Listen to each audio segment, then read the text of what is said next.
Hello, what you see here is my 2019 Kawasaki Z900RS Cafe that I am selling. I bought this brand new in August of 2019 in Lansing, Michigan, and it has been garage kept and stored its whole life. During the winter I store it under a Z-Rust brand cover that is a fully encased, zipped up cover that has a desiccant built into the liner to pull any moisture out of the immediate air to try and stop any potential rust forming on whatever is stored underneath it. So far it's been great. This bike has zero rust. When I first bought it, the first thing I did was paint protection film and crash protection just in case the worst was to ever happen, which it has not. This bike has never been laid down, dropped, tipped, or anything in its whole life. You can see the paint protection film application on the front fender. You can see a little bit of the bubbling occurring due to it not adhering the best. I've got paint protection film on the headlight. You can't really see the lip, but it is there. You can kind of see it right there. You can see it a lot better. The front fender and the package also came with paint protection film for the rear tail. You can see the line there. What I did myself was ordered some Expel paint protection film, and I tried my best to rough hand it here. You can see I've got one piece that goes right about there, one piece where your belt would go, and that extends underneath the seat. And then I also did the front here. There's a line that goes about right there, and I tried my best to wrap it up underneath the tank lip. On both sides, that was my attempt to stop any rock chips from damaging the tank and any of the paint. I also added a radiator guard by Kodoskin. I like how it had Z900RS and the tribute to the original Z1. I like that design style, so this is one I chose. Also, I did frame sliders. As you can see, there's no scuff or damaging on them. There's a little bit of, just gunk that I couldn't really get off. This is also the oil change side. So yeah, it'll get some gunk from doing the oil. I've got the Kawasaki black oil drain oil fill cap, and you can see the oil's pretty clean. On the other side, I'll show you more that I did for oil filtration and protection. From here, you can also see I have a full Akrapovic exhaust, including the harder to find Acra slip-on. That was part of the giveaway back in like 2020 or 2021 for the Z900RS non-Cafe. I'd like to point that out. For some reason, you couldn't get that slip-on with the Cafe. You could only get it with the RS trim. I bought that off of a forum member to complete the whole Acra system.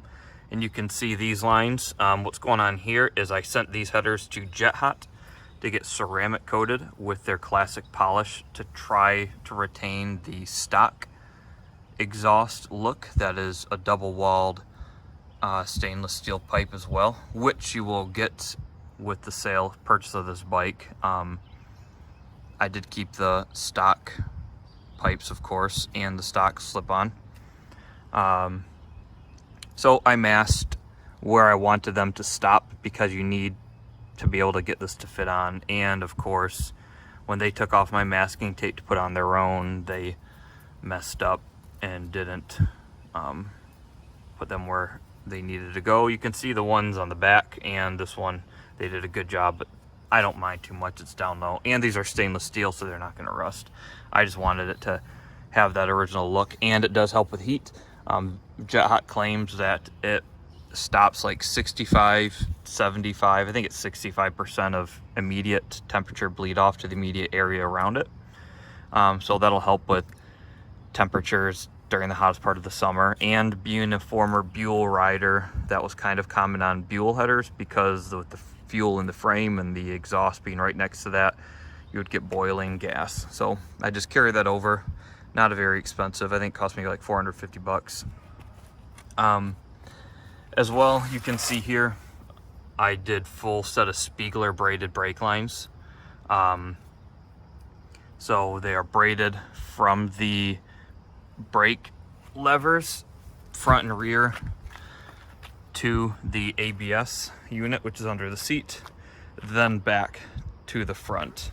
And while I was doing that upgrade, I also replaced the bleeders with speed bleeders. And if you've never used those, they are fantastic. You just crack them, you know, 1/8 of a turn, as you normally would, and then you can just pump the brakes and fluid will come out.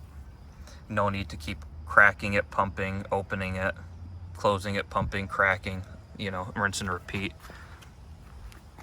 Same on the back. You can see the Spiegler brake lines and the speed bleeder there as well. So all the fluid was replaced last year when I did that upgrade. You can see there are RNG case sliders there that cover the original. You also see the rear grab bar. That was an OEM accessory.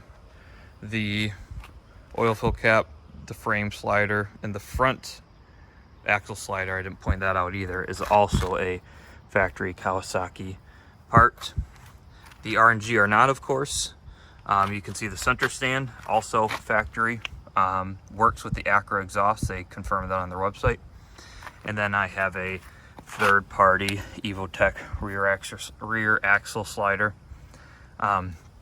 Also, interesting to note, my LED turn signals front and rear are the original Kawasaki JDM turn signals that we didn't get in North America because our reflectors actually have a minimum size requirement, not lumens, which they should be. It's actually based on how big the reflector is. That's one of the criteria. So these ones were too small, so I ordered them from Japan and installed them myself, along with a LED flasher relay that's under the seat. Here on this side, you can see again the one RNG case slider. They come in kits of 3. The left side only has 1. And again, you see the factory frame slider, side stand, in addition to the center stand. Then the other things I was saying about protection for oil is I replaced the factory drain plug with a dimple magnetic drain plug. I use dimple in a lot of my vehicles. They are fantastic. They're very strong magnets. And then a cheaper Amazon brand, not Amazon brand, but Amazon quality oil filter magnet. Again, cheap insurance, keep any metal particles in the filter.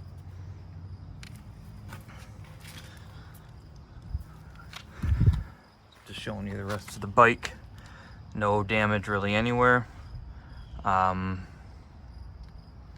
It's pretty clean up underneath. I did put reflective tape, 3M reflective black tape here and here for additional safety from the rear. I know that this rear license plate bracket will obscure most of any light from headlights hitting it, but it's no big deal.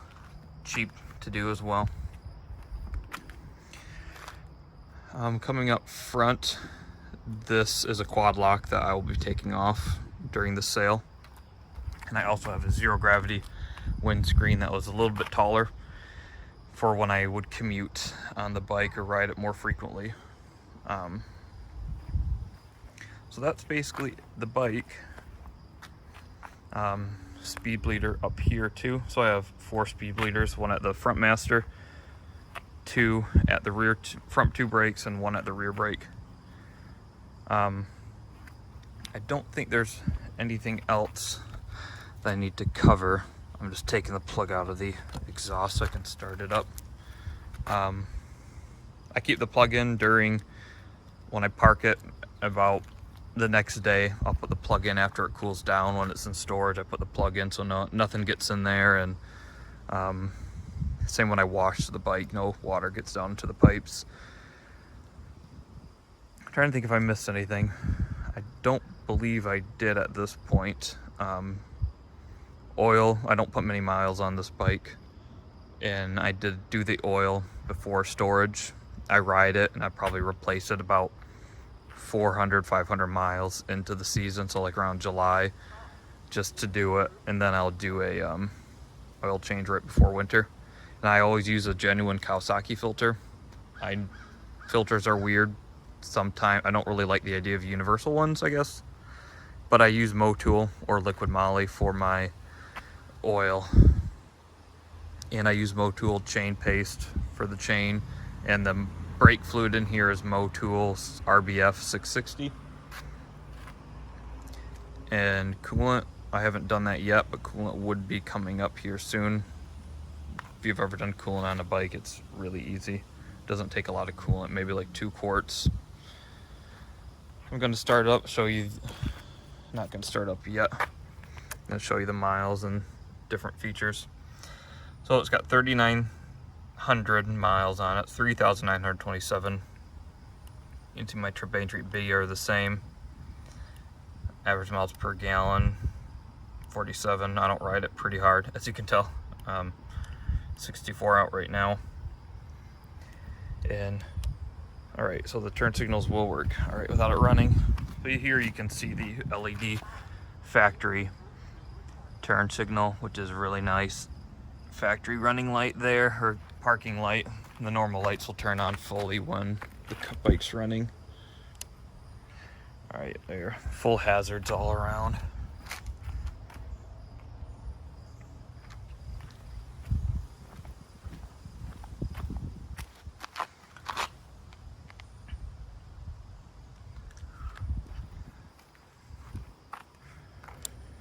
All right, I'll start it up now, and you can see the brake fluid in there. RBF is really dark brake fluid. It always looks old to me instead of nice and light tan yellow color. It always comes out dark. And I've used RBF in several applications, and they all look like that. And I don't like it, but can't do much about that.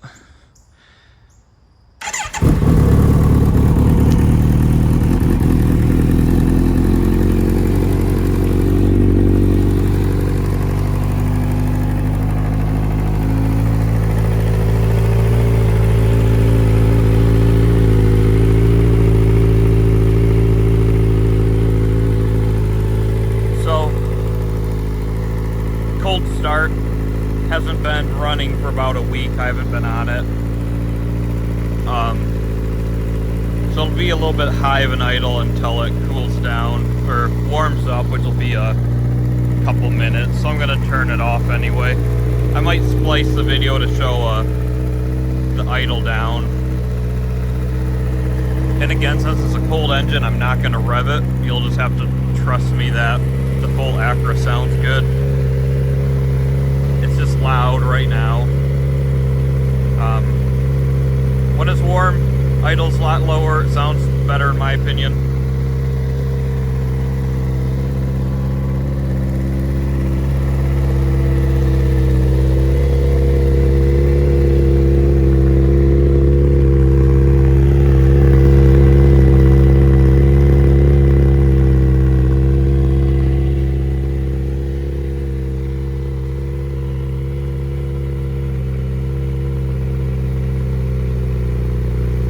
It's starting to idle down.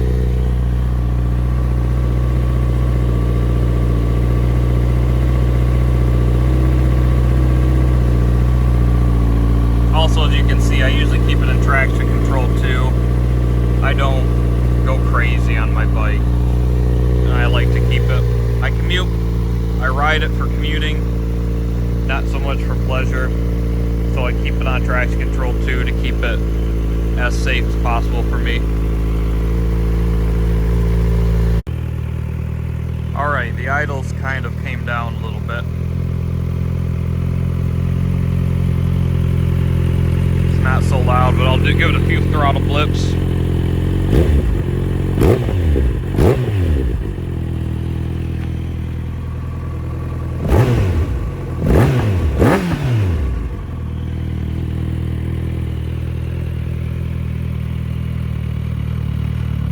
Clean bike. The center stand makes it really nice to clean and lube the chain and do oil changes. So as you can see with the center stand and up on the center stand, that makes it really easy to spin the wheel, to clean the chain, lube the chain, and as well, of course, to do oil changes because it makes the oil level spot on. I'm on a little bit of a hill here, so the oil level looked a little bit high, but it's because it's not completely level. Other than that, if you have any questions, please reach out to me, send me an email. Pretty firm on the price, just because it's been well kept, garage kept, under really nice cover during the winter, and all the protection that went into it right off the bat. I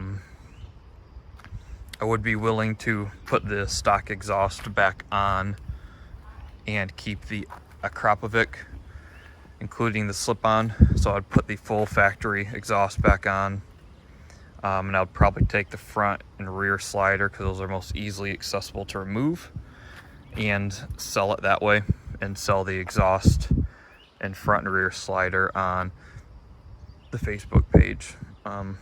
Everything else isn't as easy because removal and replacement of bolts was necessary for the installation. For example, the rear grab bar, you got longer mounting bolts for bags here, as well as a bolt that goes up underneath here. And I have the bolts everywhere. I'm just not, I didn't label them before I put them away about what bolt goes away. Or same with these frame sliders, like you had to take that bolt off, I believe. And one more that goes right through here. And those, yeah, the original ones aren't going to be had.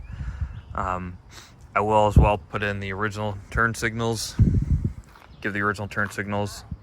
The incandescent ones, I don't know why you'd want them or what you'd do with them, because the factory LEDs are a lot nicer. The brake lines, same. I don't have them anymore. There's no point in keeping those. And I might have a few other odd end bits, but mainly that's going to be it as it sits right here. That's what you see, what you get. It's pretty good bike. Never leaves me stranded. Runs beautifully. Hate to sell it, but this seating position just isn't the best for my back anymore. And yeah, I just have a bad back. Something a little bit more standard or cruiser oriented is a lot easier on me. So that's what I'll be looking at getting. Well, let me know if you have any questions. All right, also, I did forget, the retro Kawasaki script was another factory thing, which I put on because I think it looks fantastic. Matches the stock AirPod covers. And I put film on the headlight. These are anti-glare, and I had to buy this one separate, and you can see I got an air bubble there because there's something underneath it. I had two goes, I had two of them, and they just didn't turn out great, but I left them because it protects the plastic from scratching. So yeah, that's it. That's basically it. It's a great bike that I've had a lot of fun on and had no problems with. So let me know if you have any questions.